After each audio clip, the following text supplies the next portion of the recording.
한국 경제 대충격이라. 구조적 위기 터졌다. 정말 섬뜩섬뜩하죠. 여러분, 구조적 위기라는 것은요, 쉽게 헤어나지 못하는 위기라는 뜻이에요. 자칫 잘못하면 한국이 몰락할 수도 있다는 위기입니다. 그만큼 한국 경제가 구조적으로 대충격에 빠질 수 있다는 것. 야, 이거 제가 오래전부터 여러분들에게 말씀을 드렸는데 결국 현실이 되고 있습니다. 보실래요? 대한민국이 어느 정도인지 말입니다. 여러분 이거 한번 보세요. 대한민국의 핵심 산업의 세계 수출 점유율입니다. 파란색이 대한민국입니다. 파란색. 예, 파란색이 대한민국이고요.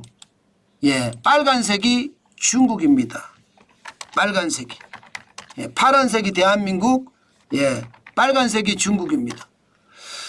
그런 것을 보면 세계 시장에 지금 8개 핵심 산업에 대해서 대한민국의 경쟁력이 어느 정도인지 확실히 보여주는 것 같습니다. 여러분, 대부분이 빨간색이 높죠. 대부분이 빨간색이 높습니다. 세계시장 점유율이.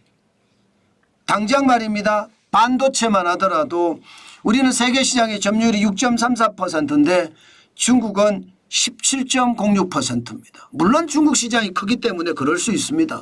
그렇지만 중국 시장은 난공불락도 아니잖아요. 지금은 난공불락 같아요. 디스플레이 우리는 세계시장의 점유율이 7.54%입니다. 중국은 26.26%고요. 와, 진짜 심각하죠. 여러분 보시다시피 진짜 심각하단 말이 입에서 그냥 나올 겁니다. 그만큼 말입니다. 최악의 상황이 지금 전개되고 있다는 뜻이에요. 저는 이거 어떻게 생각하면 큰일 날 일이다. 저는 그렇게 생각을 합니다. 제가 그동안 걱정하고 걱정했던 게 현실이 됐다 이런 얘기입니다. 예, 2차 전지도 마찬가지입니다. 2차 전지 세계시장 점유율 우리는 4.16%, 예, 중국은 32.89%입니다. 무선통신기기, 스마트폰 이러면 삼성폰 굉장히 유명하게 우리는 생각을 했잖아요. 아니에요. 세계시장의 점유율 0.98%고요. 중국은 27.27%입니다. 선박이요. 많다고 하지만 14.27%고요. 중국은 22.03%입니다. 자동차도 우리가 3.08%고요. 중국은 4.93%.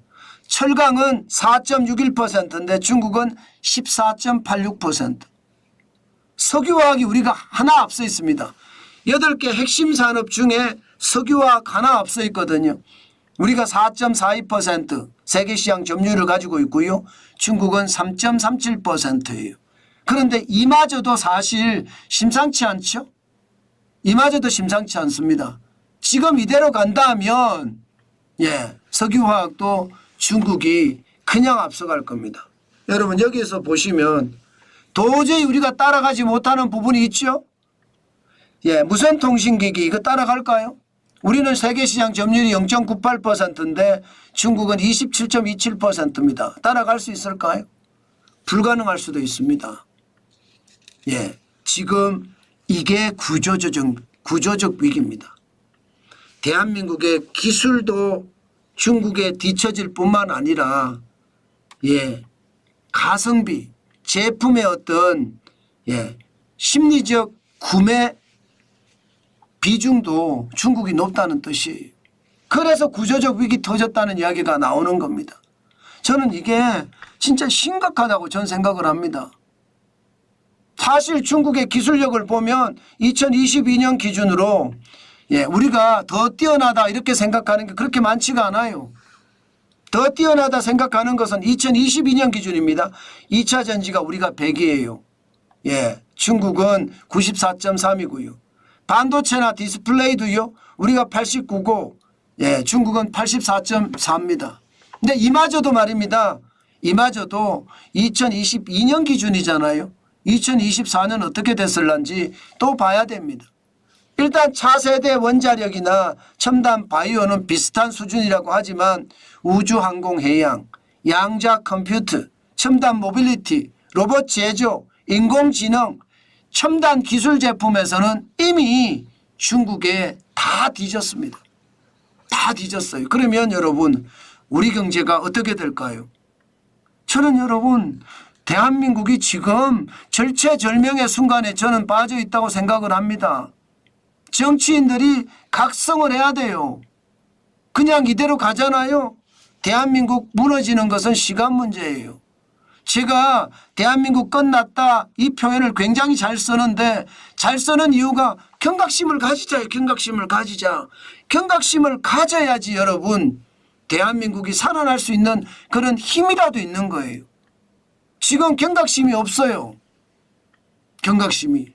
아니 뭐 휴일이든 아니면 평일이든 광화문 가면 맨날 으쌰으쌰예요.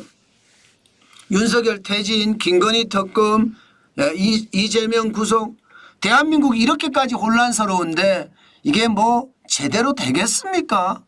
연구개발이 되겠습니까? 뭐가 되겠습니까? 여러분도 경험하셨잖아요. 2016년에 박근혜 대통령이 탄핵을 당하면서 나라가 얼마나 혼란스러웠습니까? 그 혼란 속에서 대한민국은 최악을 경험을 하게 되는 거예요. 최악을.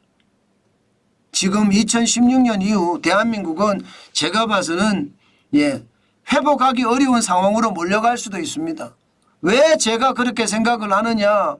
아니 뭐 첨단 기술에 연구개발비 쏟아붓는 게 중국은 연평균 2013년에서 2023년까지 10년 동안 18.2%를 쏟아부었습니다. 대한민국 연평균 5.7% 쏟아붓고 있어요. 쏟아붓는 것도 아니죠. 중국에 비하면. 금액으로 보면 2023년에 우리는 510억 4천만 달러고요. 중국은 2,550억 8천만 달러예요. 우리보다 4배가 많습니다. 이렇게 4배가 많은데 우리가 따라가겠다고요? 어렵쇼. 어림없죠. 어림없습니다. 돈을 쏟아붓잖아요. 게다가 천재급 인재까지 지금 중국은 싹쓸이해 갑니다. 상위 1% 과학자가 미국은 2,507명이잖아요. 중국은 1,405명. 우리는 75명이에요. 우리가 보유하고 있는 1% 천재 과학자마저 중국에게 뺏기고 있어요. 실제 서울대 교수 중에는요. 중국 대학으로 옮긴 사람들이 많습니다. 서울대만 그런 게 아닐 거예요. 연대도 그렇고 고대도 그렇고 다른 대학도 그렇고 그 분야의 권위자들이 점점 떠나는 거예요. 대한민국에서. 왜? 돈을 많이 주서 끌고 가니까. 그러면 여러분 지금의 구조적 위기가 해결될까요? 해결될 가능성 저는 0%라고 봅니다. 국가 지도자들이 깨달아야 되는데 국가 지도자들이 깨닫지를 못해요. 최소한 말입니다. 박근혜 대통령 같은 사람도 저는 없다고 보는 겁니다. 그만큼 말입니다. 국가와 민족을 생각을 하고 국가 미래 비전을 세울 수 있는 사람이 그만큼 없다는 뜻이에요. 저는 이것을 보면서요. 지금 대한민국은 침몰이 아닙니다. 몰락하고 있다. 이러다가 멸망하는 것은 아닌가. 저는 그런 아주 섬뜩한 생각도 해봅니다. 저는 멸망한다는 자체가 이게 아니다. 이렇게 자신감 있게 이야기할 사람이 있습니까? 저는 없을 거라고 생각해요. 없을 거라고. 그만큼 말입니다.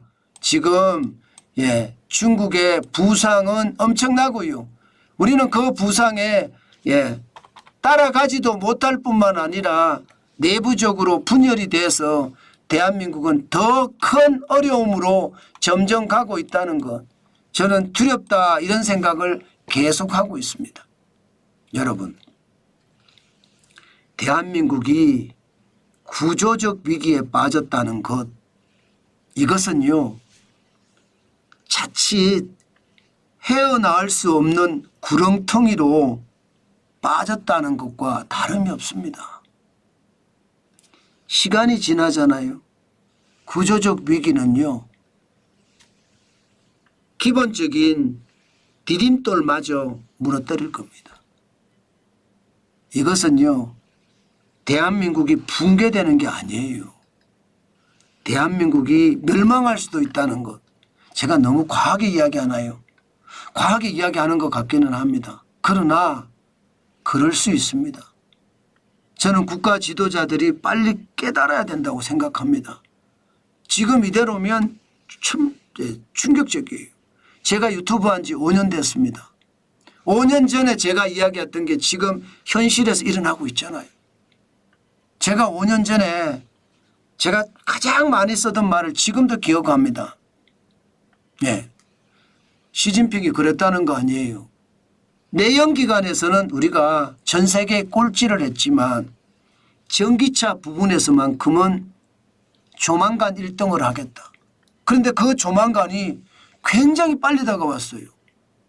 네, 그 조만간이 불과 말입니다. 4, 5년 만에 1등한 거예요. 전 세계 1등. 얼마나 무섭습니까? 전기차만 이럴 것 같아요. 드론은요. 로봇은요. 양자 컴퓨터는요. 인공지능은요. 우리는 준비가 돼 있습니까? 준비가 돼 있지도 않아요. 박근혜 대통령 때까지만 하더라도 신성장 동력이라는 걸 주장하면서 신성장 동력을 계속 키우겠다 이렇게 선언을 해왔습니다. 문재인 정부 때 신성장 동력 들어본 적 있습니까? 윤석열 정부 때 신성장 동력 제대로 들어본 적 있습니까? 말은 꺼냈어요. 두 정부 다. 말은 꺼냈지만 실질적으로 얼마나 키웠다. 그래서 얼마나 지원했다. 없습니다. 그러니 나라가 진짜 섬뜩한 상태로 빠져든다는 것, 예, 지표를 보고 저는 여러분에게 말씀을 드립니다. 그만큼 충격적이라는 뜻입니다.